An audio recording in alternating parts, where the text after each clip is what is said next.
Riset dan penelitian obat terapi COVID-19 terus dilakukan. Setelah Molnupiravir, kini muncul obat terapi lain yang namanya Paxlovid. Apa beda di antara keduanya dan mana yang punya efikasi lebih besar? Kita bahas selengkapnya di Explanatory. Kita bahas dulu cara kerja dari kedua obat ini. Yang pertama, Molnupiravir. Obat keluaran perusahaan Merck ini bisa masuk ke dalam rantai RNA virus corona sehingga menghambat pembentukan enzim dan akhirnya virus tidak dapat terduplikasi. Lalu Paxlovid, obat ini keluaran perusahaan farmasi Pfizer. Obat ini termasuk obat protase inhibitor, jadi mengatasi dan mencegah infeksi akibat virus corona.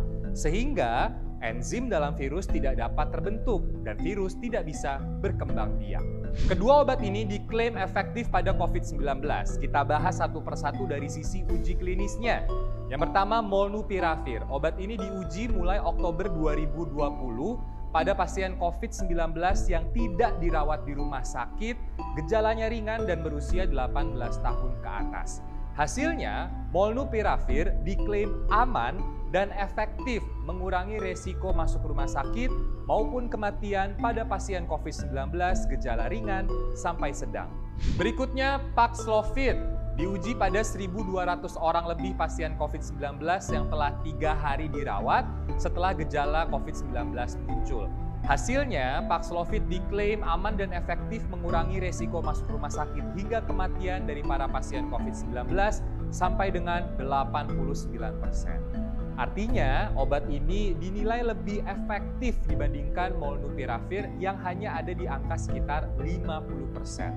Nantinya, pasien akan minum 2 kali dalam sehari selama 5 hari. Jadi pasien COVID-19 akan mengkonsumsi sekitar 10 dosis obat Paxlovid. Terus berapa harganya toh? Menkes Budi Gunadi Sadikin bilang, Indonesia telah memesan 600.000 sampai 1 juta dosis Molnupiravir sebagai antisipasi kalau ada gelombang ketiga corona.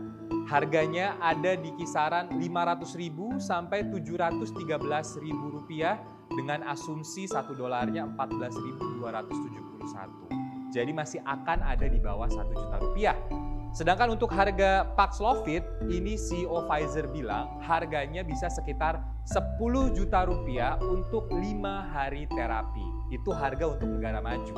Sedangkan untuk negara berkembang, bakal ada penawaran-penawaran khusus yang sampai sekarang belum dijelaskan. Sebagai catatan, baru Molnupiravir yang sampai dengan saat ini berhasil mendapatkan izin penggunaan darurat di Amerika Serikat dari BPOM-nya sana alias FDA. Itu pun bisa digunakan untuk pasien COVID yang tidak masuk atau tidak dirawat di rumah sakit. Sedangkan untuk Paxlovid sampai dengan saat ini belum mendapatkan izin penggunaan di Amerika Serikat. Meskipun ini jadi kayak kabar baik untuk kita semua, tapi kita nggak boleh terlena karena ancaman gelombang ketiga corona itu semakin dekat. Dan belum tentu juga kan obat-obatan itu datang pas ada gelombang ketiga. Jadi yang paling penting adalah menjaga protokol kesehatan, menghindari keramaian, dan menjaga kondisi tubuh agar terus fit, plus memperluas cakupan vaksinasi nasional.